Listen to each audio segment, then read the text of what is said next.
Bueno, buenas tardes y bienvenidos a esta nueva actividad de Tribuna Ciudadana. Exactamente es la número 1252. Y con esta actividad vamos a cerrar, tanto dentro de las actividades de Tribuna, este año 2021 vamos a cerrar nuestras actividades y también vamos a cerrar lo que podríamos llamar el Año del Tigre. El Año del Tigre, porque además de lo que es el premio Tigre Juan en sí, hay una serie de actividades paralelas.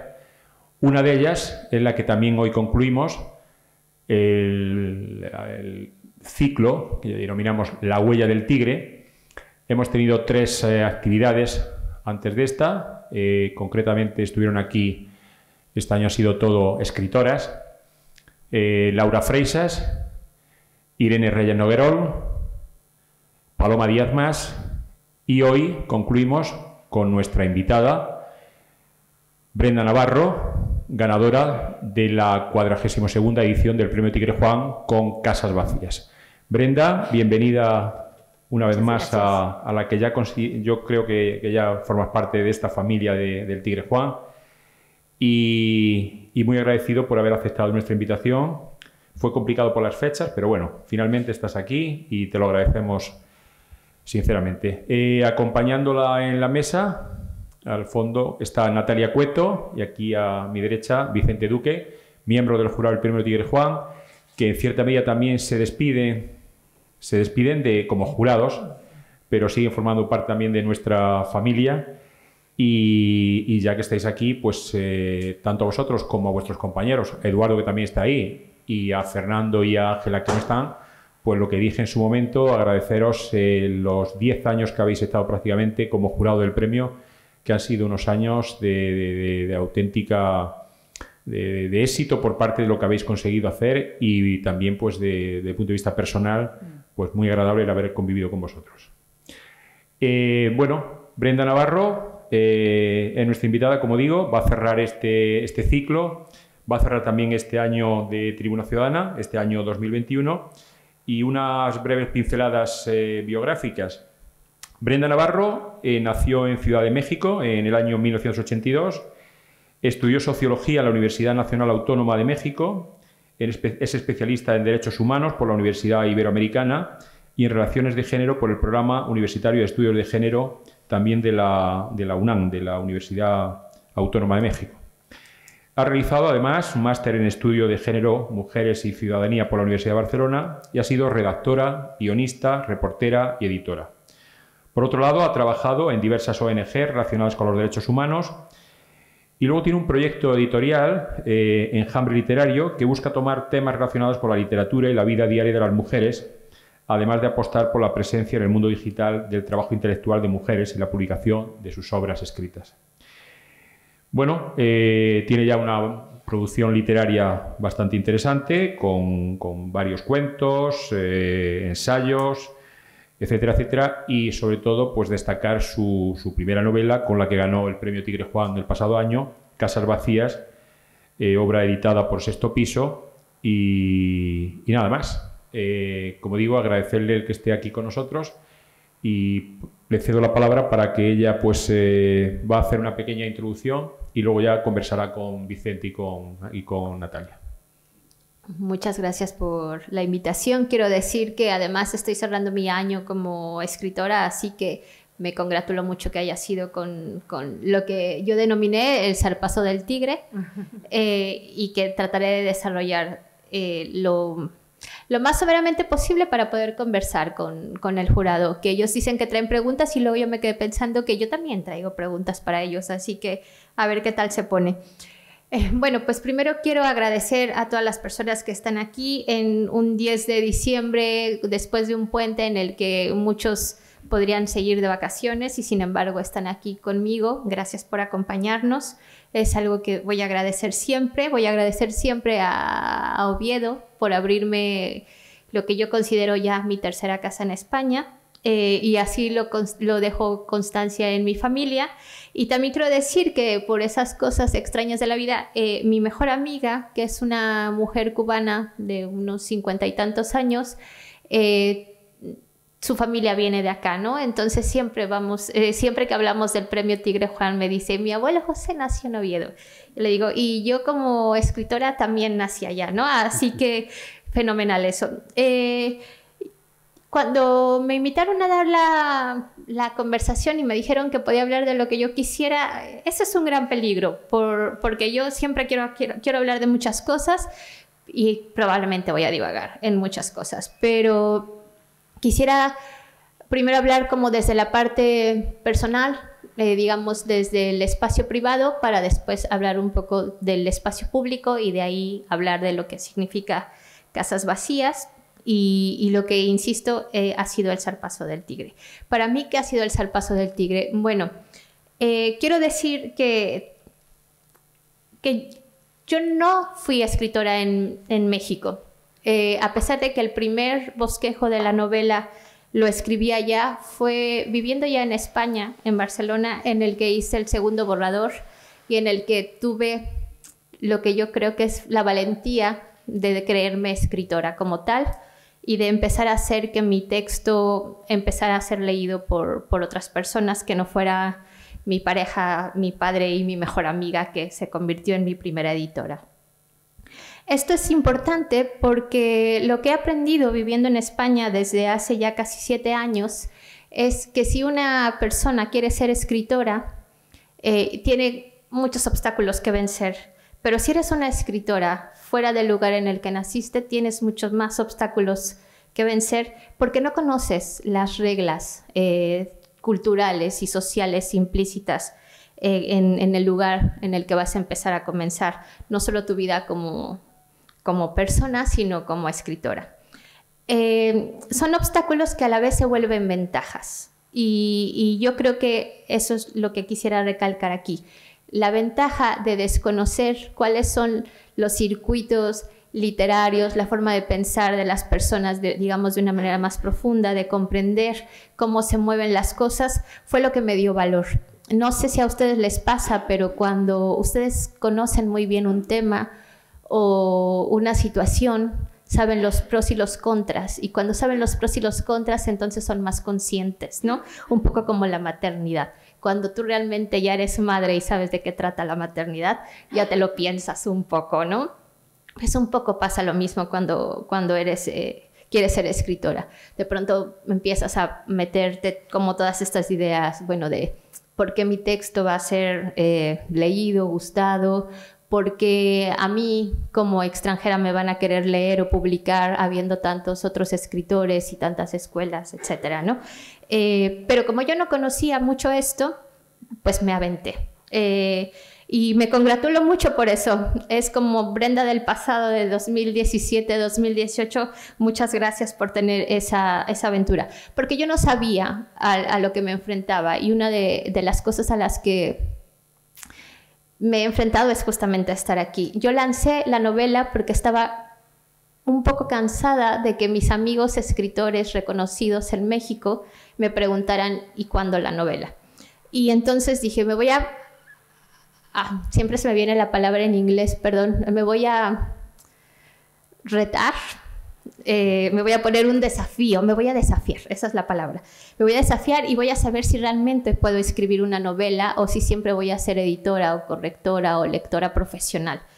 Y así empezó Casas Vacías, pensando que el primer desafío tenía que ser conmigo para quitarme todas estas trabas y techos de cristal y todas estas cosas que nos dicen que tenemos las mujeres y estas inseguridades. Y también lo hice gracias a la maternidad, ¿no? Cuando yo tuve a mi segunda hija, sin ningún tipo de redes sociales, aquí en Barcelona, sin una posición económica realmente favorecedora, los minutos y a veces verdaderos escasos minutos que tenía yo para sentarme a corregir mi texto o para leerlo y saber qué es lo que iba a cambiar, realmente fueron muy valiosos y valieron oro. Y eso me dio una disciplina que a día de hoy no me he quitado. Ahora sé muy bien que como madre, como mujer que tiene que trabajar y que tiene que sostener una casa, no puedo darme el lujo de divagar. Tengo que decir, voy a escribir en este momento y escribir en ese momento. Ahora bien, escribir no solo significa sentarse al ordenador o escribir con la mano en un cuaderno, significa estar imaginando mucho tiempo. Y es lo que vengo yo a defender aquí, la imaginación dentro de la literatura. En este sentido voy a empezar agradeciendo como a Tribuna Ciudadana, por supuesto, a los jurados que escogieron la novela, porque para mí fue un aliciente para decir, sigue utilizando la imaginación, sigue pensando en nuevos mundos, sigue creando cosas que no existen aunque se parezcan a la realidad, porque realmente ¿a quién le importa lo que un ser humano pueda imaginarse? Pues una piensa que a nadie, ¿no? Y de pronto viene a Oviedo y se da cuenta que vienen personas a escucharla, que le dicen que le gusta la novela y que hasta le dan un premio, y un premio económico, porque luego hay veces que te dan muchos premios y reconocimientos, pero no económico, y vaya que me ha servido lo económico.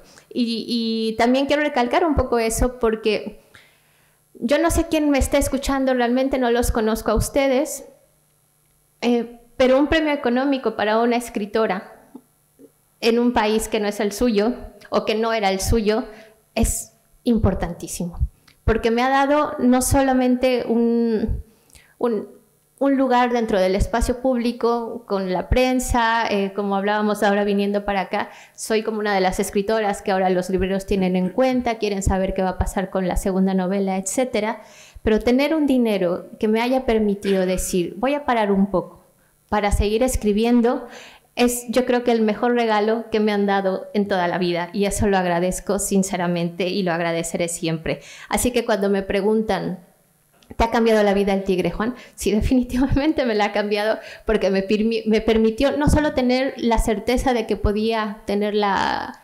nevera llena de comida y el alquiler pagado y contribuir en la casa, sino tener la certeza de esto que yo he trabajado mucho tiempo, que es la autonomía económica en las mujeres, y de las que se habla mucho, no explícitamente, pero bastante implícitamente en Casas Vacías. Cuando una mujer tiene autonomía económica, puede cambiar su mundo y puede cambiar el mundo de las demás personas. También pasa con los hombres, pero ya ahí tendríamos que hablar de Marx y del capital y de todas estas cosas, ¿no? Pero esto es muy importante, lo quiero resaltar. No sé quién me está escuchando y si vale la pena lanzar este grito de auxilio para la cultura, ¿no? Seguir premiando con dinero a personas que nos atrevemos a tener imaginación y pensar que alguien nos va a leer, es el mejor regalo que nos puede dar la sociedad. Lo agradezco muchísimo. Y entonces, diciendo esto, me paso al espacio público y voy a ir cerrando. Agradezco este zarpazo del Tigre en mi vida, porque además me ha permitido tener una voz pública que antes yo no tenía. Antes del libro publicado en España, era yo una latinoamericana más a la que le preguntaban si era la cuidadora de su hija. No podía yo ser otra cosa frente a la gente más que la cuidadora de mi hija. No se podían siquiera imaginar que era mi hija, ¿no? Ese tener que defenderme, no solo ante los estereotipos, sino decir, ¿y qué? Que sea una cuidadora, la cuido, ¿qué pasa? ¿No? Eso cambió rotundamente, porque ahora no solamente, me lo siguen preguntando, de hecho algunas veces, pero ahora hay personas que me quieren escuchar, y cuando me escuchan, pueden cambiar algunas cosas. Es increíble el poder de la voz dentro del espacio público. Eso también me ha dado el Tigre, Juan, ¿no? El poder de mi palabra dentro del espacio público, en los medios de comunicación, pero también en los lugares en los que trabajo. Ya mis jefes me respetan más, escuchan más mi voz. Todo eso me lo ha dado el Tigre, Juan, y creo que es necesario decirlo y agradecerlo públicamente. Luego también agradezco que este premio me haya dado la oportunidad de seguir creyendo en las editoriales independientes, ¿no? El hecho de que premien libros que hacen las editoriales independientes y no solamente las grandes editoriales que tienen un poder económico muy fuerte, me hace creer que la literatura se trata de eso, ¿no? De personas que apostamos por historias que quieran ser leer, que estén bien escritas y que puedan ser compartidas. Hace unos minutos antes de la conversación vinieron Yolanda y Mariana y me dijeron, estamos recomendando tu novela. Justamente de eso se trata la literatura, ¿no? De iniciar conversaciones con personas que no conocemos, pero que ya sabemos que existimos en el mundo y que vamos a seguir conversando, tal vez por los libros que yo publique o por los libros que ellas publiquen. Otra cosa que también quiero mencionar es que este zarpazo del tigre Juan, lo revisé en Wikipedia, nos ha dado el premio a 9 mujeres. Yo tengo unas ganas de acercarme a todas estas mujeres y preguntarles cómo les ha cambiado la vida, porque creo que valdría la pena ponerlo dentro del espacio público y decir, esto está pasando en Oviedo, ¿por qué no pasa en Madrid, en Barcelona, en Sevilla, en otros tantos lugares en donde hay muchas escritoras seguramente que no han tenido la oportunidad que he tenido yo? Y después, volver a esto de tener una voz no solo literaria, sino una voz en la que lo que yo digo importa. Y eso no me lo he dado yo sola, me lo han dado las lectoras, me lo ha dado este jurado, me lo han dado las muchas otras lectoras en otros lugares del mundo. El hecho de que yo sea una persona que venga y pueda decir con tranquilidad, me han dicho cuidadora y no importa, pero está mal porque es un estereotipo, solamente lo he podido hacer porque ustedes han querido venir a escucharme. Ese poder que las lectoras me han dado para hablar de lo que me interesa hablar es el regalo más hermoso que voy a tener en la vida. Así que muchas gracias por ayudarme a sentirme escritora, muchas gracias por leer mi libro, gracias por todo lo que ha dado Oviedo para mí. Nunca voy a olvidar el año 2020, que lo digo en broma, lo siento, es de verdad una broma. Sé que fue un año espantoso, pero para mí fue uno de los mejores cuando recibí el premio Tigre Juan. Así que muchas gracias, quería solo agradecer, conversar con ellos. Ahora sí de lo que les interesa, que es la novela. Bueno, buenas tardes a todos y a todas. Bueno, ante todo, dar las gracias a Tribuna Ciudadana, a Javier, por estas palabras tan amables y evidentemente también a Brenda Navarro. No hemos tenido oportunidad prácticamente de hablar. El año pasado realmente con la concesión del premio fue todo muy rápido. Fue un año de pandemia en la que todavía vivimos. Y fue todo muy extraño, entonces no tuvimos oportunidad de hablar con detenimiento acerca de la novela y acerca de todo lo que el premio podría representar para ella. Nos complace, yo creo que soy también un poco portavoz del resto de mis compañeros, nos complace habernos convertido un poco entonces en caja de resonancia para que tu voz y tu obra tenga esa proyección pública. Ese era el objetivo en parte también del premio. Y a propósito de Casas Vacías, para hablar ya con cierto detenimiento de la novela, sí me gustaría comentar que evidentemente para nosotros fue un hallazgo. Fue, si no recuerdo mal, una de las novelas que leímos ya en el último tramo y sin embargo a mí particularmente me pareció una novela deslumbrante. Me pareció una novela deslumbrante por el estilo, evidentemente, porque se trata de un concurso literario y porque más allá de lo que dice, que es importante, nos gusta mucho. Y nosotros, en ese sentido, también premiamos el cómo se dice.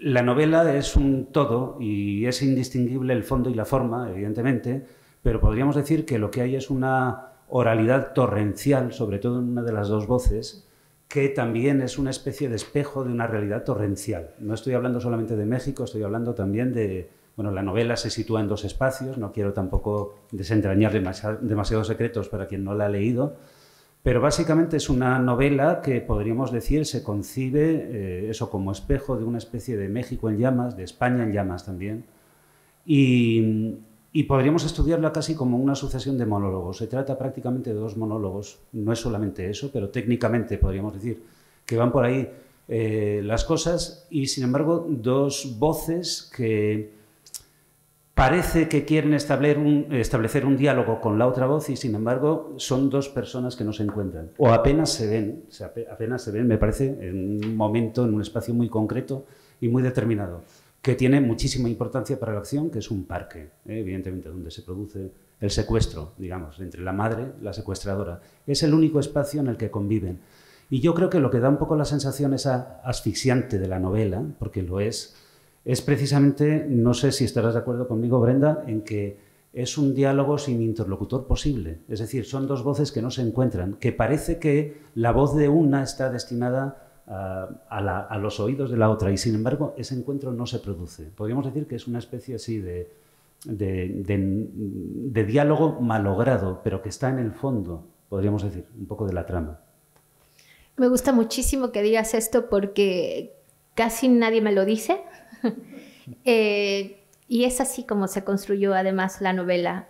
Yo sabía que la primera escena que vino a mí, no voy a... Bueno, además, En el primer párrafo digo de qué se trata, no hay mucho spoiler ahí, pero la primera escena que a mí se me vino a la mente fue la de la mujer abriendo la sombrilla roja.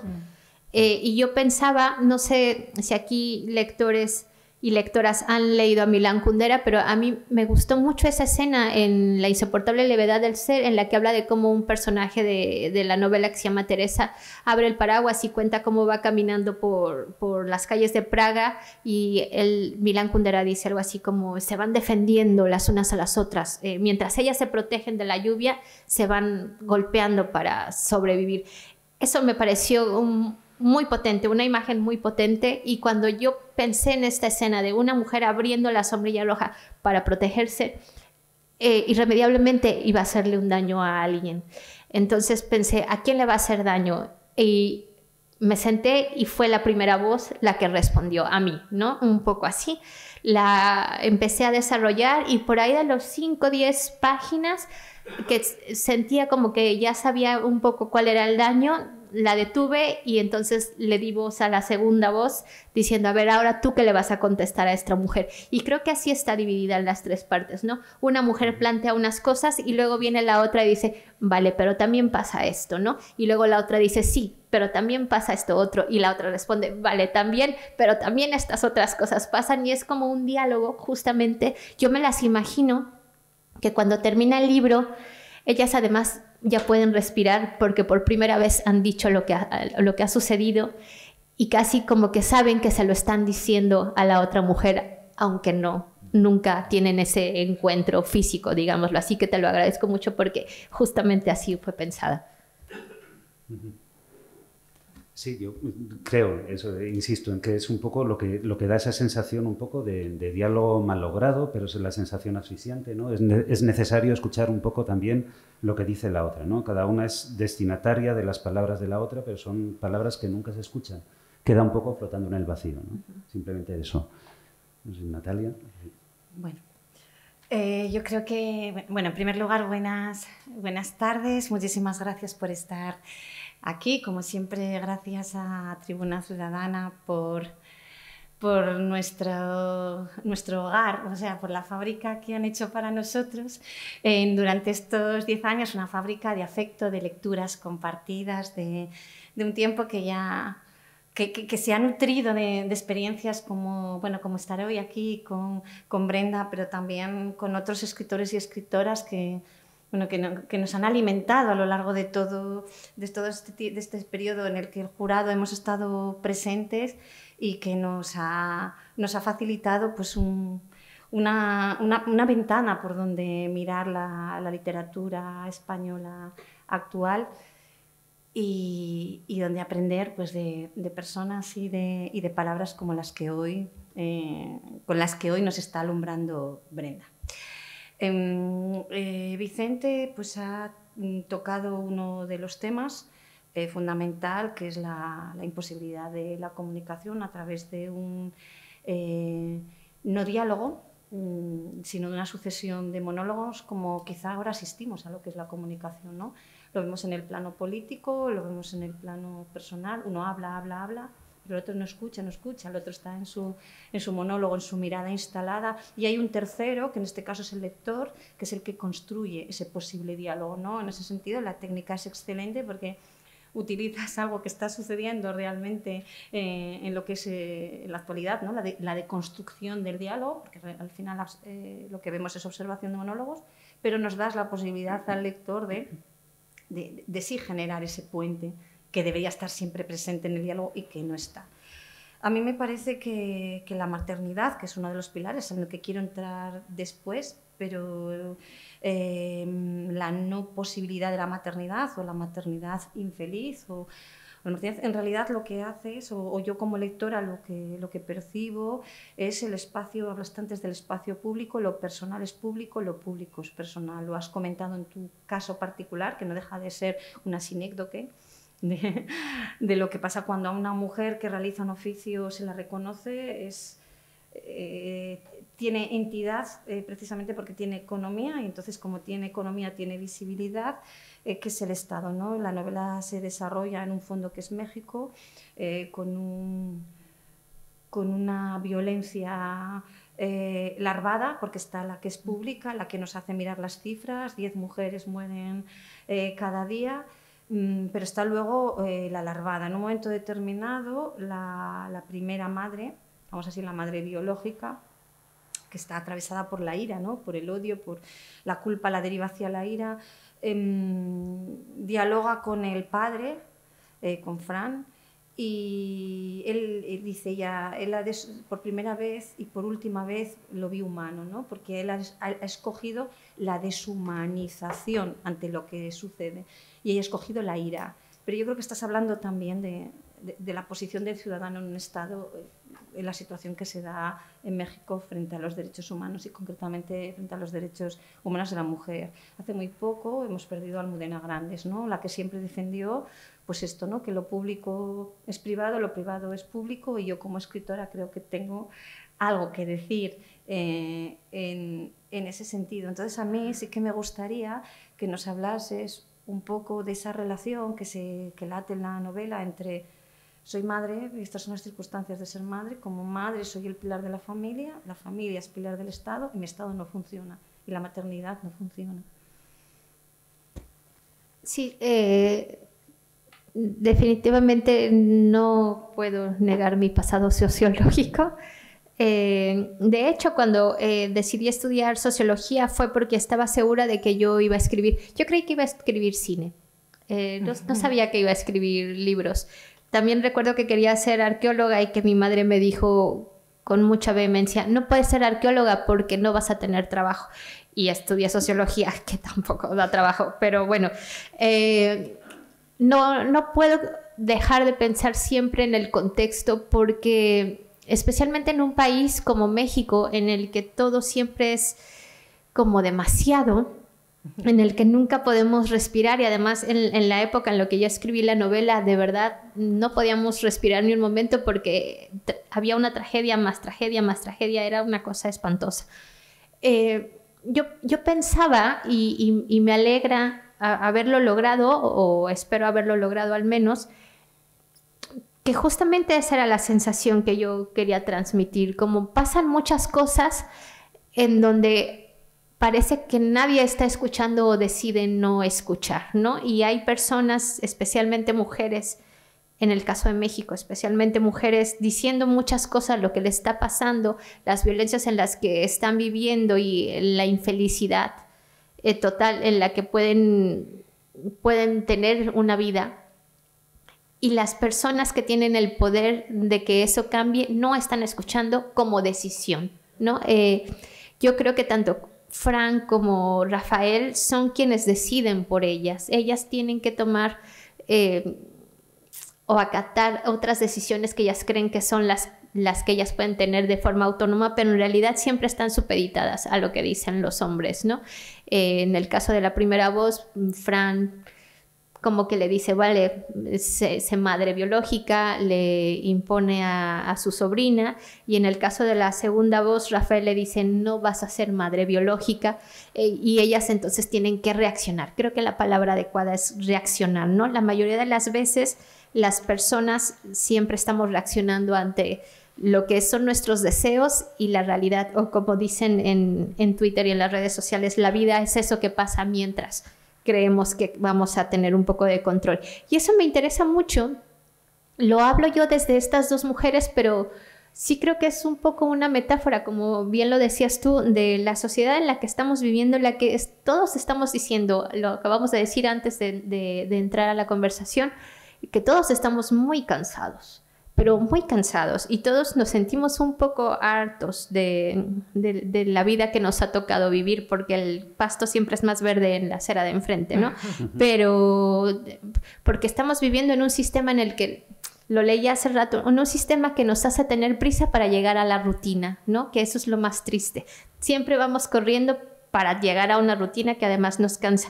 Y a mí me parece muy interesante, o yo lo pensé en el segundo borrador en Barcelona cuando escribía en mi poco tiempo libre, que si yo quería, no lo pensaba como lo estoy diciendo ahora, pero yo sí que estaba empezando a dialogar con España, ¿no? España no estaba dialogando conmigo porque no me conocía, pero yo sí que estaba empezando a dialogar con España y yo quería encontrar como algunas cosas que generaran no solo empatía de que pudieran entender lo que pasa en México y en América Latina, sino que hubiera lectoras, que nunca imaginé que iba a tener tantas, pero que hubiera lectoras que pensaran, esto también me podría estar pasando a mí.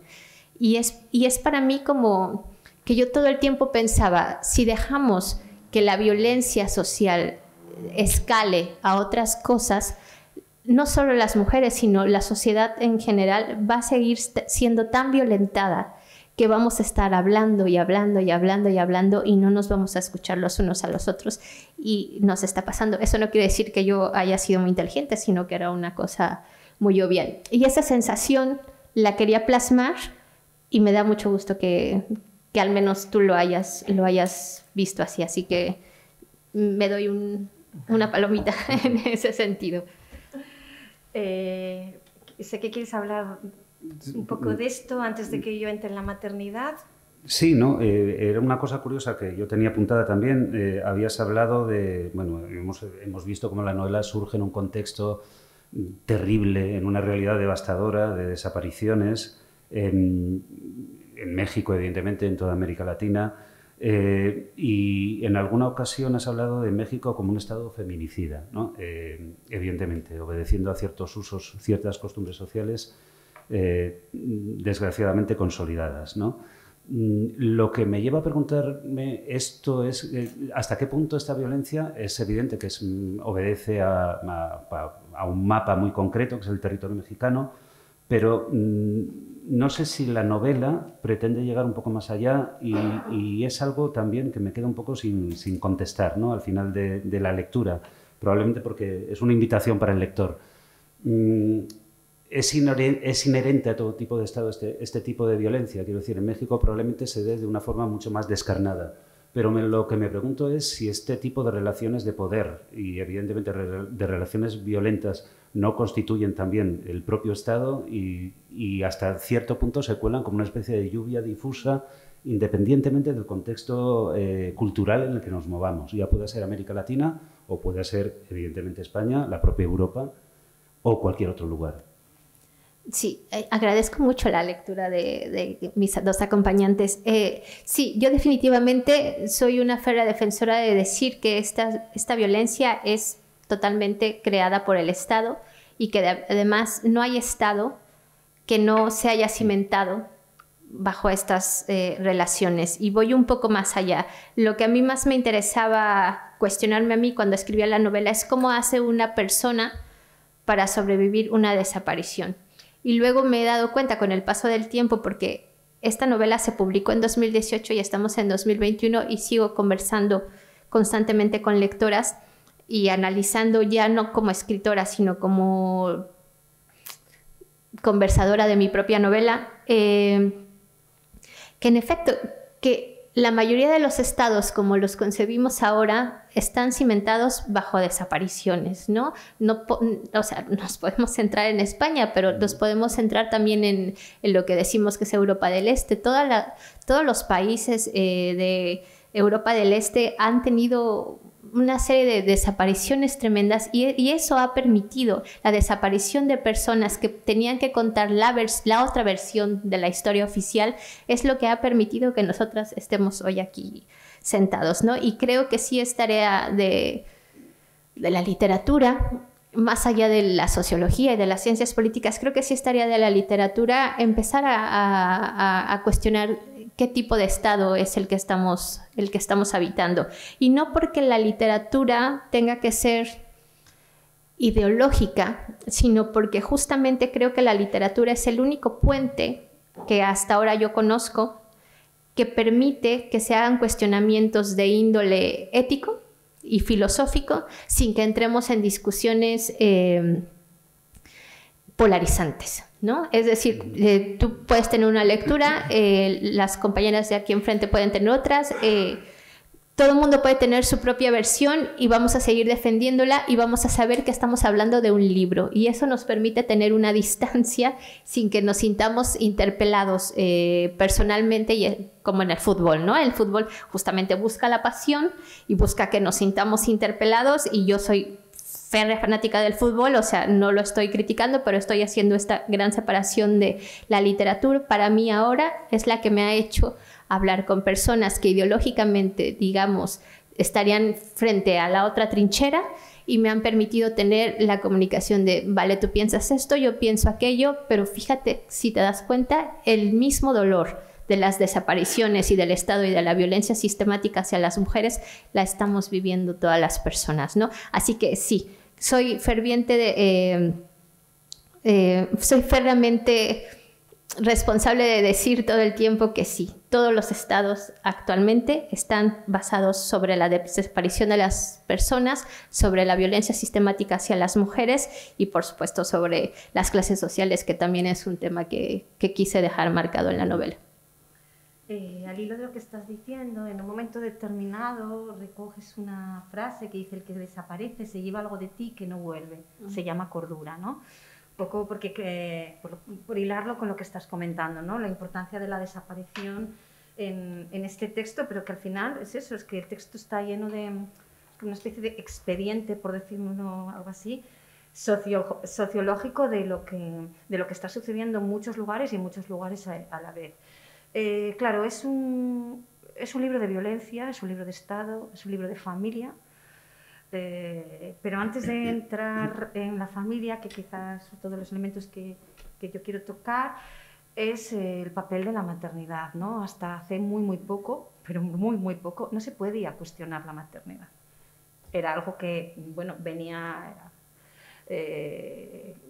en nuestras obligaciones, esa especie de mochila que cuando es una niña, nace, ya lleva, ¿no? Ya porta por una cuestión de género, pues bueno, su mochila, ¿no? Y dentro de su mochila es la maternidad, hasta el punto que la no madre era mal vista, egoísmo, tal. La no madre, lo que es ser yerma, ¿no? O sea, no hace falta ir a Lorca, que es la imposibilidad, porque nunca se cuestionaba, obviamente, la figura del varón, ¿no? La no madre era mirada con suspicacia, ¿no? Y además con transparencia. Eran aquellas tías que cuidaban, que nadie estaba pendiente de ellos, de ellas, que eran transparentes, pero que eran fundamentales para llevar adelante la familia. Y aquí sí que aparece toda la posible maternidad, ¿no? La maternidad incubada, la maternidad a través del aborto, la maternidad imposibilitada, como acabas de decir, por la reacción del varón, decide que tú no seas madre. La maternidad biológica, pero no entendida hasta que el cachorro te es sustraído, y entonces tienes que reflexionar sobre la maternidad, que te sentías víctima, queja porque los tiempos no llegaban, bueno, pues por una situación complicada. La maternidad que cuando llega el bebé no es la maternidad ideal que te habían vendido, ¿no? Incluso, bueno, la secuestradora, cuando descubre que Daniel es, bueno, Daniel Leonel es autista, dice, no, es que esto si lo llego a saber no lo quiero, ¿no? La maternidad no la sabes hasta que aparece, irrumpe en tu vida como una especie de huracán, y la maternidad no pedida. De todo este espectro de posibles maternidades, a mí me parece muy interesante. Las otras dos son más obvias porque realmente es la técnica de la novela, ¿no? La madre biológica que pierde y que no sabe lo que pierde hasta que le es sustraído, y la madre deseante que adquiere y que cuando adquiere tampoco es lo que había deseado, ¿no? El choque entre la realidad y el deseo. Pero es que hay una maternidad que a mí me parece que queda en segundo plano, que la tratas de una manera deslumbrante y muy profunda, y está en la figura de Nagore. Es que a mí me ha generado... Toda la novela pretende conmover, pretende alterar, es un desasosiego continuo, que además lo plasmas muy bien de manera onomatopéyica en el estilo que, como bien mencionó antes mi compañero, pero que es uno de los elementos en los que coincidimos todos los miembros del Tigre, ¿no? El cómo escribes, ¿no? Y esa onomatopeya de que uno está en una historia desasosegante, en esa violencia que a veces que tienes, yo hacía veces en mi cama que tenía que cerrar el libro, digo, no puedo más, Brenda, o sea, no porque no voy a pegar ojo hoy, ¿no? Ni voy a poder mirar a los niños de la misma manera mañana. Pero claro, está Nagore ahí, está esa niña que nace de una madre perfecta, la maternidad perfecta, que además es una maternidad castrada precisamente por la violencia, ya no estamos hablando en México, estamos hablando de Utrera, y esa niña crece pidiendo amor, ¿no? Constantemente pidiendo amor, dando amor, amor a aquella madre a la que él baña, a la que cuida y que es totalmente rechazada, sobre la que esa ira que yo comenté, que es la reacción de ella, ¿no? La ira y un resentimiento hacia todos, quizá lo peor, ¿no? La llama que yo recibo y que luego traslado.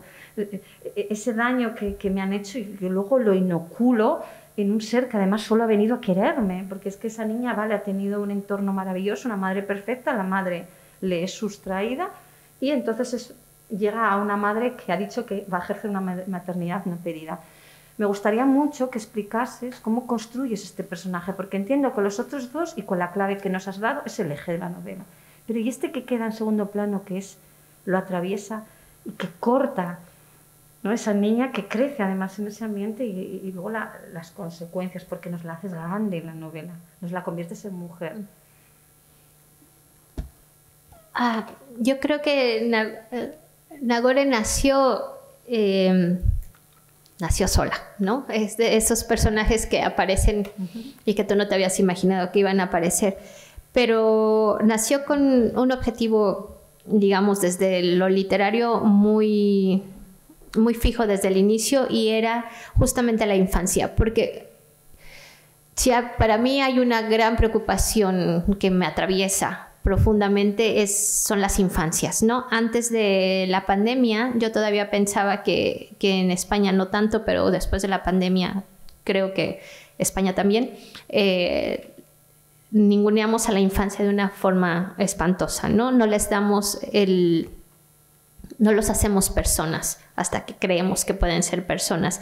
Y eso me parece súper triste, porque además es una construcción social. En el siglo XIX, pues si se te moría un hijo, pues no pasaba nada, porque socialmente no pasaba nada, porque así era, ¿no? Pero en el siglo XX, que además ha instituido la familia tradicional, en el que te dicen que además los hijos son, pues, parte fundamental. En México, por nota cultural, en nuestro propio himno nacional nos dicen claramente a las madres que un soldado ha nacido de nosotras, ¿no? Un soldado en cada hijo te dio. Así de fuerte es la maternidad en México. Pero bueno, también en España, además tengo que decir que si yo me encontré con una rigidez de lo que significa ser madre, la encontré en España, ¿no? Porque en México, justamente ante la ausencia del estado de bienestar, pues están las madres, las primas, las amigas, todo, las que te ayudan a colectivizar los cuidados. Y para mí era lo normal y lo natural colectivizar los cuidados con personas, además en mi inconsciencia, ¿no? Que yo creía que tenían que ayudarme. Y luego ya viniendo aquí en México, en España, donde la educación infantil es un lujo, ¿no? Solamente pueden ir quienes tienen la posibilidad de o tener plaza o de poder pagar una escuela privada, y todas estas cosas de la conciliación y la corresponsabilidad respecto a cuando empiezas a tener hijos. Ese hachazo de la maternidad tal cual tradicional me la encontré acá y me pareció muy interesante. Y yo creo que Nagore nació de esta reflexión de pensar que la infancia, finalmente, lo que dicen que es el futuro, está siendo denostado desde que nace, ¿no? Si nosotros estamos denostando a las personas desde que nacen, diciéndoles que no son personas, y no los vemos a la cara, no los escuchamos, digamos, de forma frontal, transversal, horizontal, sin jerarquizar, pues entonces tenemos ya como la batalla un poco perdida. Y yo creo que Nagore lo que necesitaba demostrarnos, al menos en la novela, en función personaje, era que cuando esto no lo digo yo, lo dicen los psicólogos y pedagogos, cuando una persona es educada con amor, como sea que sea ese amor, pero amor, puede dar amor. Cuando una persona tiene que vivir en espacios en los que por más que se les quiera dar amor, no se les puede dar amor porque los padres trabajan, porque no hay quien los cuide, etcétera, ya se empieza a desestructurar esa misma persona. Y Nagore da amor porque ella recibió amor, porque ella sabe dar amor, porque ella tiene además esta cosa que yo también traté de transmitir en la novela, de cuando una madre muere o cuando una persona muere, pero digamos en este sentido la madre deja de tener todos los defectos, no lo dice la primera voz. De pronto todos sus defectos desaparecen y solo recordamos las cosas buenas. Ella solamente va a recordar las cosas buenas, por supuesto, por instinto de supervivencia de su madre, y eso le ayuda a sobrevivir. También creo, y esto lo hablé hace poco en un círculo de lectura, vean cómo trabaja la mente del ser humano, que yo pensé, es que esto va a sonar muy gracioso, pero es verdad, yo pensé ya después como lectora que para mí Nagore era la metáfora de mi padre. Imagínate, o sea, de un hombre. Mi padre que perdió a su madre a los 4 años y que tuvo que crecer muy rápido y justo dio el amor que pudo recibir a los 4 años, logró tener una familia un poco más o menos estructurada de la que nací yo, con todos los errores que pueda tener. Y para mí la idea de que un niño no sea, no lo metan dentro de la estructura así súper rígida de tienes que ser así, tienes que comportarte así, tienes que responder a esto, tienes que responder a lo otro. Cuando se les da un poco de libertad, pueden generar estos otros ejercicios de supervivencia para seguir dando amor. Y yo creo que Nagore tiene eso, ¿no? Justamente porque esta madre, digamos, adoptiva, no la cuida como tal, sino que ya se tiene que ir, digamos, resolviendo un poco la vida, es que ella puede encontrar las propias herramientas dentro de ella. Es decir, mi metáfora respecto a Nagore es, si dejáramos que los niños supieran entenderse a ellos mismos sin estas imposiciones sociales, a lo mejor incluso dentro de espacios negativos o dolorosos pudieran empezar a cambiar el mundo, como creo que debe de ser. Y también creo que es la metáfora de una infancia que, al menos en México, yo creo que también en España, pero hablaré específicamente de México, es lo que me hace creer que México sigue sobreviviendo, ¿no? A pesar de que matan a su madre, a pesar de que viven en un lugar en donde no tienen acceso a oportunidades, a pesar de que la mayoría de los padres son ausentes o violentos, a pesar de que no tienen acceso a muchas oportunidades, la infancia mexicana sigue viviendo. Y eso seguramente es porque de algún lado han recibido amor, y esa, digamos, es como mi apuesta. Cuando la infancia puede dar amor, puede cambiar al mundo, y creo que Nagore lo hace, ¿no? Y Nagore no solamente lo hace, digamos, porque se vuelve mujer y cuestiona, sino porque va a buscar respuestas. Y para mí, una persona que va a buscar, va a hacer preguntas y espera respuestas, ya está cambiando al mundo. Es que, fíjate que antes hablabas de que los personajes no decidían, sino que reaccionaban. Bueno, pues yo quería decirte, a mí me parece que Nagore sí decide, no reacciona. Es decir, no tiene suelo, no tiene raíz, solo recibe el rechazo, y ella decide construir su propio camino frente a los otros personajes de la novela que sí reaccionan. Es que el propio Vladimir es una reacción también. O sea, los hombres en tu tapiz son los que creen que mueven la cabeza, pero realmente se creen cabeza, pero hay alguien que les está moviendo el cuello, ¿no? No sé si la imagen... Ellos creen que dirigen la cabeza hacia un lado, pero es que hay una presión social que no los permite funcionar de otra manera, que digamos que es su cuello, y ellos van a mirar hacia donde mueven el cuello, que son obviamente las circunstancias socioculturales y económicas que rodean a estos personajes. Sí, has dicho una cosa muy interesante y me ha hecho un poco de clic.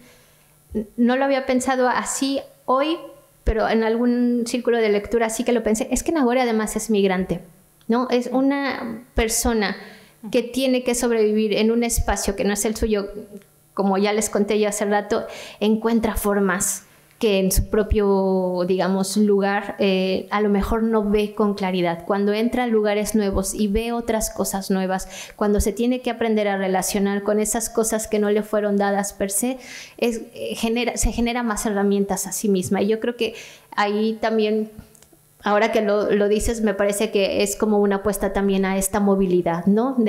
Las personas nos tenemos que mover y conocer cosas nuevas para poder seguir cambiando el mundo como Nagore. Sí, me gusta lo que has dicho. Bueno, a mí me gustaría introducir una especie de contrapunto ante tanta violencia y este panorama devastador de la novela, y es precisamente la presencia sorprendente para mí de una poeta polaca, de Wisława Szymborska, que actúa, digamos, algunas citas, algunos poemas de Szymborska actúan como eje vertebrador, da la sensación de la propia novela. Se inicia la novela, lo voy a leer brevemente, es un fragmento de Puede ser sin título, un poema de Szymborska. Ocurre que estoy sentada bajo un árbol a la orilla del río, en una mañana soleada, es un suceso banal que no pasará a la historia. De alguna forma, me parece que estos versos actúan como emblema de lo que va a seguir a continuación. Un suceso banal que no pasará a la historia, pero que evidentemente se queda en la intrahistoria y es carne y sangre de los propios personajes. Un suceso terrible, ¿no?, que es el secuestro y la devastación que sigue a él. Entonces, sí me gustaría preguntarte, aparte de ese contrapunto que yo creo que es intencionado entre prosa y el verso actúa, digamos, con esa especie de oasis, de ritmo sincopado, de repente, la detención, digo, ante tanta violencia, ¿por qué Szymborska? ¿Por qué una poeta tan aparentemente ajena a la trama de Casas vacías? Bueno, para mí Szymborska y Agatha Christoph son las top del siglo XX para mí. Yo siempre he tenido la sospecha de que necesito conversar con lo que se conoce como Europa del Este, con Polonia, con Checoslovaquia, lo que era Checoslovaquia, con todos estos países que han sufrido estas fracturas tan tremendas en el siglo XX. Y hubo un suceso que me llevó a Szymborska, que fue una persona X en Twitter que puso que en Polonia y otros lugares, se me ha ido el nombre de este país, pero en Polonia y en otros lugares de Europa del Este hubo una época por ahí de los años 70 en que el mariachi mexicano era el boom, ¿no? Era el boom. Todo el mundo lo escuchaba. No sabían qué decían las canciones, pero ellos lo escuchaban y las cantaban porque sentían como que ese sentimiento les decía algo. Y después hubo uno muy listo que se consiguió sus mariachis y empezó a cantar en su propio idioma canciones con música de mariachi. Y eso me pareció fenomenal como por estos vasos comunicantes, ¿no? Como de pronto una canción, una nota, un sentimiento, un poema pueden decirte muchas cosas que a lo mejor no entiendes, pero que sabes que hay algo ahí. Y cuando yo vi esto, empecé a buscar cosas específicamente de Polonia y llegué a Szymborska, y cuando la leí pensé, vaya manera de decir cosas con palabras que parecen tan poco rimbombantes y a la vez de una profundidad tremenda. Y yo jamás voy a poder hacer eso, ¿no? Conozco mis limitaciones y le admiro mucho eso, porque detrás de esos versos que parecen tan sencillos hay mucha filosofía, ¿no? Generalmente la poesía es lo que más asemeja a la filosofía para mi gusto. Y sentía que Szymborska en un acto de egolatría era la forma en la que yo podía conversar con ella, porque llegué demasiado tarde a ella y ella ya estaba muerta cuando la conocí. Y el hecho de poder guiarme, porque además esto es como parte de la magia, de la imaginación. Es muy curioso porque no hice una revisión concienzuda de la obra de Szymborska. Lo que hice literal fue que cuando terminaba un capítulo abría el libro de Szymborska que yo tenía en casa y el verso que se me abría era el que yo decía, este es el que me va a guiar, ¿no? Y entonces lo leía y decía, a ver qué me transmite, y empezaba yo un poco a escribir. Es decir, Szymborska literalmente no solo es la estructura de la novela, sino la estructura de mi primer intento de querer ser escritora, ¿no? Y querer ser escritora, me hubiera encantado ser como ella, pero no se me da. También siempre hago la broma, no sé si conozcan a Nick Hornby, que es un escritor inglés que a mí me encantó con su Avada Boy, un gran chico, que habla de cosas que a mí me mueven y me río. Yo quisiera ser ese tipo de escritor, ¿no? De decir cosas y que la gente se riera, pero soy esta escritora un poco más mariachi y un poco más queriendo acercarme a Szymborska que a algo más. Pero eso es como haber querido dialogar con Szymborska en un acto egoísta de egolatría, de decir, es mi única forma de estar cerca de su poesía, sí. A mí, sin embargo, sí que me parece que es muy significativo el hecho de que hayas elegido a Szymborska, precisamente porque esa aparente banalidad descifra un poco las claves de la novela, y por lo que me estás diciendo, incluso la novela podría tener cierto carácter experimental, ¿no? En virtud de ese diálogo que has establecido con los poemas. Sí. Y bueno, corrigiéndote hasta cierto punto lo que has dicho, yo sí creo que la novela tiene no solamente un contenido, sino que además tiene una disposición incluso poética. Hay una cosa que llama la atención de Casas vacías y es el propio título. El título es un oxímoron de sentido. La casa es aquello que está lleno de presencias, por definición, ¿no? Hemos hablado, ahora mismo Natalia acaba de hablar de la maternidad. La casa es el lugar en donde toda la familia se congrega. Precisamente sabemos que el drama es la inexistencia de la familia. Casas vacías, de alguna forma, adelanta y también actúa, digamos, como resumen, como un recipiente retórico perfecto de lo que es el contenido de la novela, en función de que lo que preside la novela y el auténtico protagonismo de la novela lo ostenta la ausencia. La ausencia no solamente de Daniel y Leonel, el niño que es raptado y que de alguna forma es la inocencia, sino también la ausencia de todos los otros personajes que continuamente se están repeliendo, ¿no? Personajes que tienen esas tensiones, que viven ese drama terrible y que implican, evidentemente, eso, el nido vacío, la casa vacía, ¿no? El oxímoron de sentido, yo creo que no se me ocurre mejor título para la novela.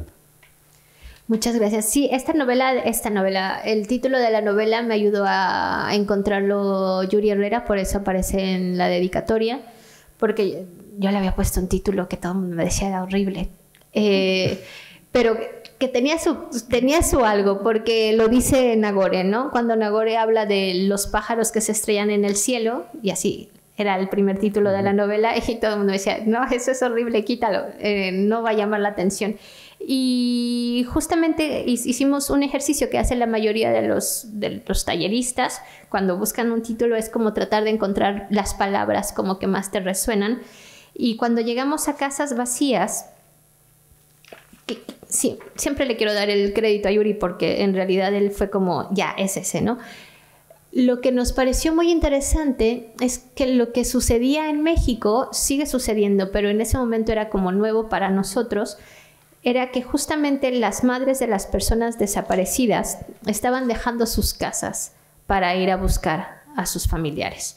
Y eso nos parecía de una potencia muy grande por todo lo que acabas de decir, ¿no? Y esto es muy curioso porque, hablando del zarpazo del tigre que les comentaba al inicio, esta novela me acercó. Yo nunca hablé con madres de personas desaparecidas antes de escribir la novela, pero después de escribir la novela me acercó a varios colectivos de familiares de personas desaparecidas. Y lo que yo no vi como escritora en el momento de escribir este libro fue que aunque quedan esas casas vacías, se hacen otro tipo de relaciones afuera en el espacio público, ¿no? Y hablo concretamente de todos los colectivos de madres de personas desaparecidas en México que ahora siguen buscando los restos de sus hijos, pero ahora son amigas y se consideran familia.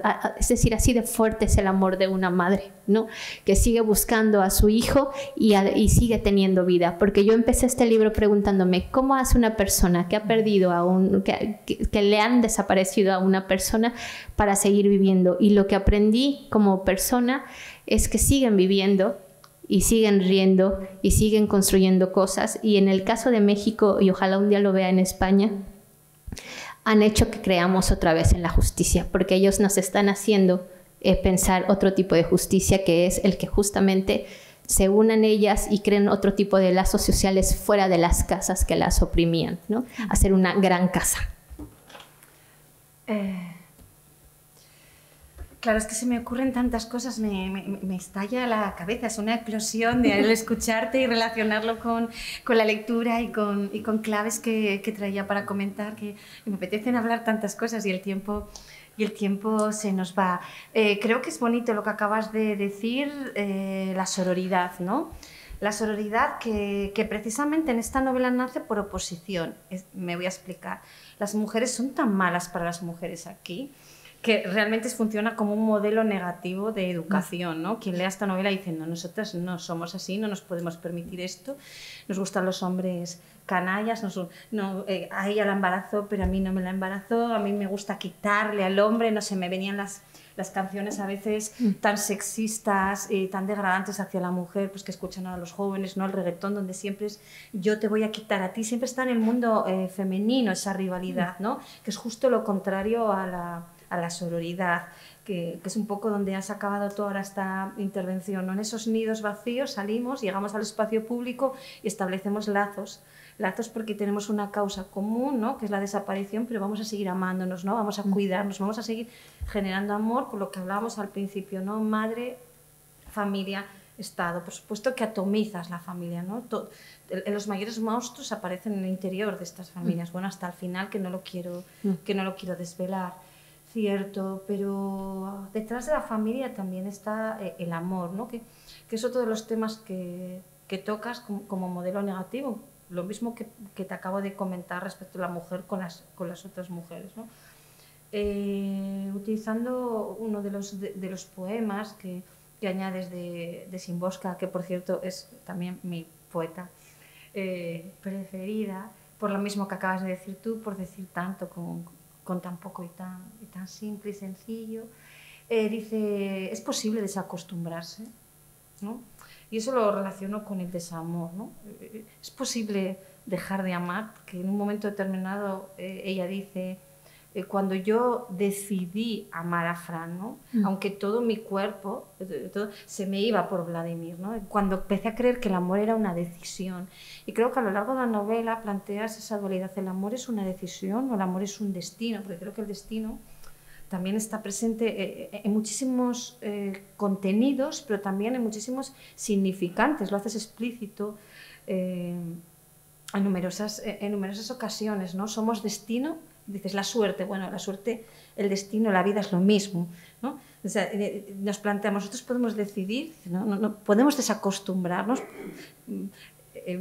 porque ninguno de estos personajes se puede desacostumbrar, o sea, siempre está amando en el lugar equivocado, soportando el desamor, porque prefiero el desamor, pero tener a alguien, a la nada, en la segunda monologuista. Creo que el amor como destino hacia la soledad, que además está el desamor en la semilla de la familia, ¿no? Cuando una familia se funda con desamor, esa familia no sale adelante, ¿no? Ese planteamiento de no podemos realmente acostumbrarnos a vivir sin amor, o sea, desacostumbrarnos al que amábamos. Podemos decidir el amor, es algo que decidimos y nos conduce al no amor, o realmente es una cuestión pura de destino, ¿no? Que también haces ahí dialogas también con el concepto de amor, precisamente el amor en todas sus manifestaciones, el modelo de enamoramiento también. Pero ese amor ya como una pregunta filosófica, ¿no? Amor como elección, amor como destino. Pues es una pregunta filosófica a la que por supuesto no tengo respuesta, pero yo creo, y quiero hacer hincapié en el creer como acto de fe, que el problema del amor o el desacostumbrarnos al amor es dejar de creer que el amor no implica dolor, ¿no? Yo creo que amar a lo que sea implica necesariamente dolor, y creo que eso es lo que nos han dicho que no existe, ¿no? O sea, que tanto dentro de la familia tradicional o dentro del amor, digamos, heterosexual o dentro de todas sus manifestaciones, nos dicen un amor sano es en donde no sufres. Y yo creo que eso es mentira, porque entonces nunca vas a encontrar el amor que tanto estás anhelando, porque no hay un amor que te permita estar impoluta. Toda acción o todo sentimiento en el que tú decides poner sentimientos en una persona o en una carrera o lo que sea, te va a implicar el riesgo de que te va a doler. Y si no te va a doler, entonces seguramente tú misma vas a pensar que no fue tanto amor, ¿no? Yo creo que más bien aquí la pregunta filosófica que me hago y que sigo sin responder es, ¿podemos desacostumbrarnos a pensar que venimos a ser felices?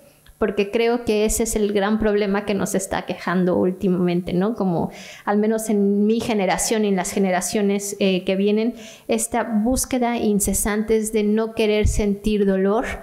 Yo creo que casi queremos vivir anestesiados para justamente no entrar en esto que nuestras generaciones pasadas tuvieron que vivir sin siquiera cuestionárselo, ¿no? Porque así era la vida, ¿no? Al menos en México era como, ni modo, mamacita, así es la vida y a chingarle, así dicen en México, ¿no? Y eso teníamos que hacer y eso tenemos que hacer todas las personas. Entonces yo creo que la pregunta aquí es, ¿podemos desacostumbrarnos a creer que venimos a ser felices? Porque no venimos a ser felices. Creo que dentro de esta defensa férrea que tengo sobre la imaginación, también tengo una defensa férrea a decir, tenemos que ubicarnos. Sí es verdad que como humanidad tenemos imaginación, pero eso no significa que somos seres superiores. Finalmente, somos seres biológicos que venimos a morir, ¿no? Seguimos sin saber a qué venimos exactamente y lo que hemos hecho como humanidad es grandioso y genial y hemos llegado a incluso a hacer literatura y tener libros, pero la realidad es que nos lo tenemos que inventar y hemos tenido que imaginar cómo debe de ser la humanidad y creo que nos hemos acostumbrado a creer que es a ser felices y la felicidad es tan así, tan efímera, tan corta, porque hay muchas otras emociones dentro de nosotros. Así que para mí la idea es más bien desacostumbrarnos a creer que vamos a obtener algo sin dolor e iría un poco más allá, pero esto ya es una cosa que tengo muy naciente apenas. Podemos desacostumbrarnos a creer que tenemos que ser padres y madres o podemos pensar en una sociedad en la que ya no tenga que caer el peso ni en hombres ni en mujeres, sino en pensar justo en la infancia, ¿no? Lo que decía al rato, si vivimos en una sociedad que piense en la infancia, a lo mejor nos quitaríamos un montón de problemas de guerras entre hombres y mujeres que se solucionarían con renta básica y cosas así, pero también con quitar el peso de ser padre o madre, la cabeza de algo, el jefe de algo, ¿no? Creo que ahí el quitar las relaciones de poder, ¿nos podremos desacostumbrar a querer el poder? Sería mi pregunta. No sé, adelante. no sé cómo vamos de tiempo porque acabo de mirar el reloj y es que son las 8:15. Tenemos que dar ahora un turno de palabra al público que quiera hacer alguna pregunta y ahí tenemos la primera intervención. ¿Qué tal? Brenda, soy Fernando Díaz, mexicano, vivo aquí en Oviedo y bueno, dos comentarios nada más. Primero, felicitarte por la novela. Me pareció extraordinaria desde que llegó a mis manos y también, bueno, un poco lo que estaban diciendo sobre el tema de las desapariciones, sobre el Estado, el fundamento sobre las desapariciones. También me parece que tú eres una luz que el Estado mexicano también pues, ha brindado al mundo por esa claridad con la que nos has expresado a un México tan profundo, a un México al que hay que también tener una expresión y también creo que esa es la otra parte de ese México que también hay que reconocer el que haya estos espacios como la UNAM, en la que eres egresada, para que tú también pudieras estudiar y generar esta estructura tan fabulosa, ¿no? sobre lo que nos lo que has demostrado en la novela. Ese como primer comentario, felicitarte nuevamente porque creo que estás teniendo una nueva forma de narrar que no hemos encontrado en muchas escritoras y que lo sigas haciendo y que lo sigas demostrando sobre esa parte. En otro sentido también quería comentar un poco de este comentario que me tocó leerla a la par de profesores de la Universidad de Oviedo, los cuales soy amigo, y no entendía nada, que me parecía increíble que llegaban a la librería, la que tengo, y me decían, Fernando, explícame cómo esto de las gelatinas, y cómo que va, y cómo que viene, y a dónde va a venderlas, y cuál es esta zona de las lomas. Entonces me parece que me parece que yo la leía con una, yo me reía a carcajadas con la novela, porque decía, qué bárbara, cómo pareciera que estoy escuchando a una persona de las cuales conozco, ¿no? De estos barrios bajos en México, y que pareciera que me estaba platicando todas sus historias de sobrevivencia, ¿verdad? Entonces llegaba a esta profesora y me decía, Fernando, es que esto no lo entiendo, ¿qué quiere decir? Ya le explicaba más o menos y me decía, bueno, total, que llegó un momento en el que ya no pude leer la novela porque estaba ahogada. Decía, no puedo leerla, ya no puedo. Yo le decía, yo ya la había terminado, y decía, sigue leyendo porque al final está extraordinario. Pues yo no la puedo leer porque ella se ahogaba de la historia. Entonces decía, es que como el niño y qué va a pasar con él. Decía, no, es que ya con todo esto del coronavirus todavía estoy muy nerviosa, ya no quiero leer. Entonces la dejó y al final, cuando la terminó a medio año, me dice, Fernando, qué buena novela. La manera en cómo se construyó me parece que fue extraordinaria, pero me parece que es tristísima. Y aunque yo también coincido que es tristísima y que refleja un México tremendo, me parece que es necesaria. Son novelas necesarias que sacan a la luz muchos temas de igual. Por ejemplo, para mí el tema más importante, además de las apariciones, es el clasismo, es el tremendo clasismo que demuestras en la novela, en el que hay unos movimientos que a lo mejor, es que yo quiero decir esto, pero a lo mejor el mexicano la lee de otra manera que en español, porque el diálogo que haces con la realidad, creo que el mexicano tiene una sensibilidad muy particular que a mí me gustó mucho y que, como coincido, como vuelvo a decir, el español le costaba un poco entender esos resquicios que lograste sacar muy bien del mundo, digamos, pobre, y luego cómo se iban a este mundo clase media un poco alto, ¿verdad? Que tratas de abrir y de confrontarse. Bueno, a mí me parece que sigue siendo muy interesante. Tratas la migración, ¿no? Esta migración cuando el esposo se va a Estados Unidos y la defrauda a esta chica. Bueno, eso también me pareció... Perdona. Para que pueda intervenir más gente, no te alargues mucho. Para terminar, felicitarte y ojalá y venga otra segunda novela, ¿no? Una segunda parte, se dicen ahora casas abiertas o casas vacías, dos, interesantísimo.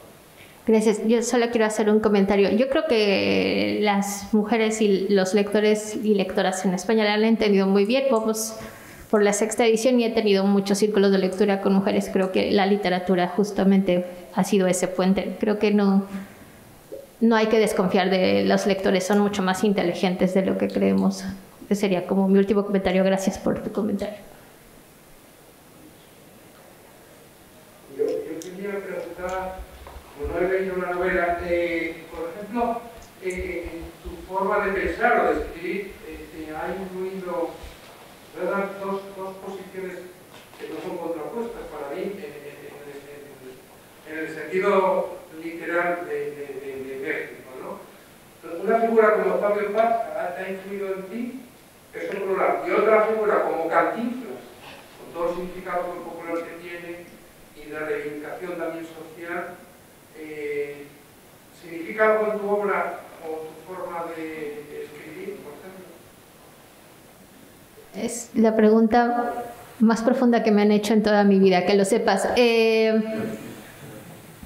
Sí, por supuesto que ambos me han influido, pero también creo que me han influido, pues, que me han influido tantas cosas, pero es que no sé qué responder a tu pregunta, pero sí, me ha influido Octavio Paz, me gusta Octavio Paz y me gusta mucho Cantinflas, así que sí, supongo que ambos me han influido. No sé si se ven reflejados en la novela, pero me han influido, seguro que sí. Muy bien, gracias. A ver, ¿alguna pregunta más?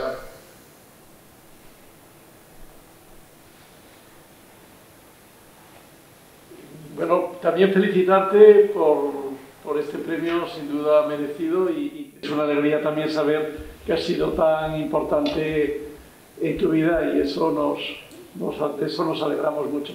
Pero yo quería, al principio comentaste que cuando empezaste a estudiar sociología que pensabas escribir y hablaste del cine, pensabas ser guionista de cine. Sí. Y a mí me llama mucho la atención el auge del cine mexicano, la cantidad de directores, actores fantásticos que han surgido, bueno, pues fíjate, desde la época de Cantinflas, que parece que en España era casi el único cine mexicano que conocíamos. Bueno, por supuesto a Buñuel también, que hizo el cine en México, pero era español. ¿Cómo lo ves? Porque estamos agradablemente sorprendidos desde España de que haya gente, pues no sé, Cuarón, etcétera, cómo han triunfado esos actores, el Gael García Bernal y muchos otros. Bueno, ¿cómo ves tú el cine mexicano?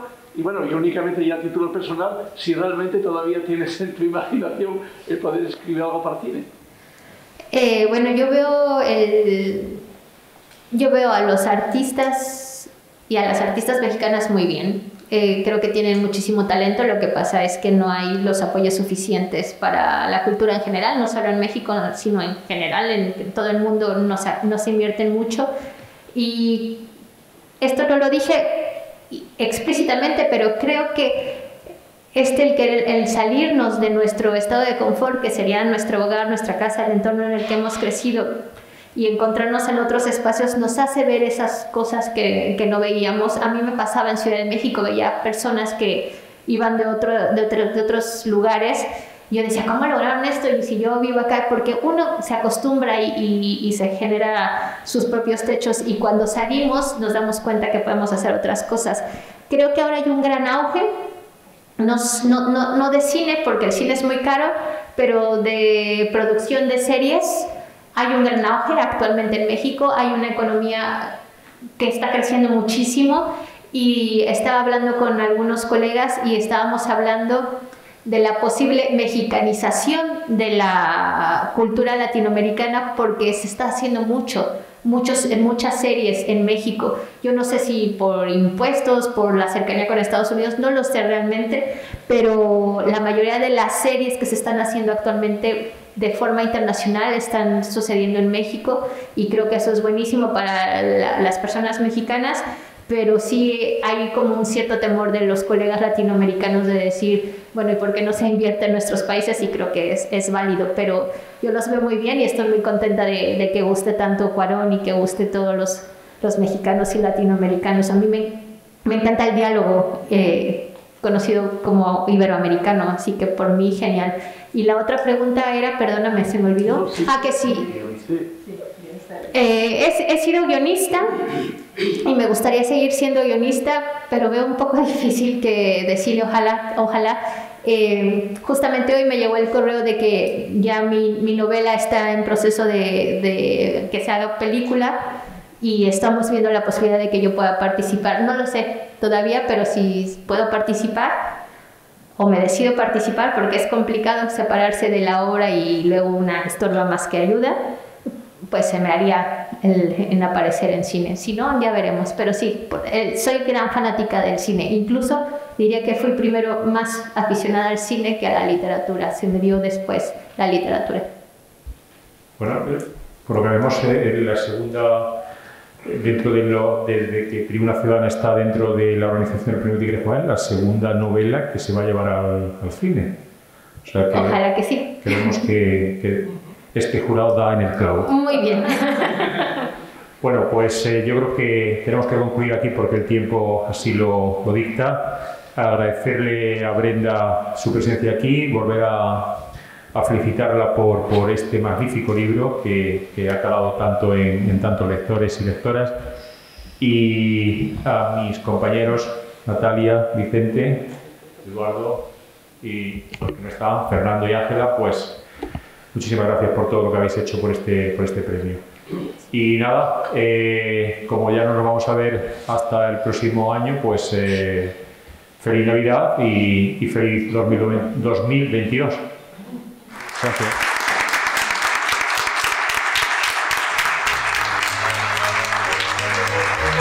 Bueno,